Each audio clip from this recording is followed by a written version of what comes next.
Welcome to Destination Jamaica. If you are new here, hit that subscribe button right now. We couldn't close the night without sharing the results from the 400-meter heat. We have 3 Jamaicans going through to the semi-finals, and trust me, then they look good on the track. Now, first up, we have Candice McLeod. Now, keep your eyes on Candice McLeod, y'all. I'll tell you why in a bit. Her time was 51.09. Next up, we have Renisha McGregor, whose time was 51.14.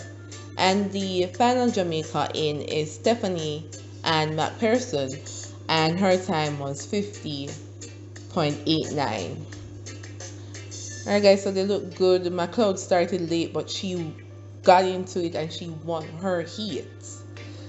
So we're looking forward to seeing the semi-finals. You know guys, we hear about the 100 meters, 200 meters, but Olympics have opened our eyes to so many more athletes that we have in Jamaica that are just doing great. Some might not have medal this Olympic, but world championships and beyond, I'm sure that we'll see many more medaling, like Brittany Anderson and Shadi Lawrence and Tajay Gale, just to name a few.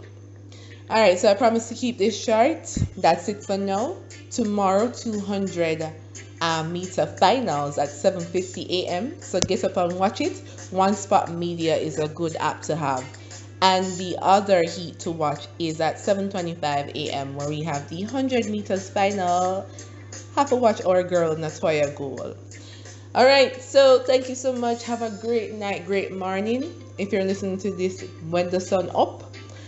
Thank you for your attention, for engaging, for watching, for subscribing. We just love you.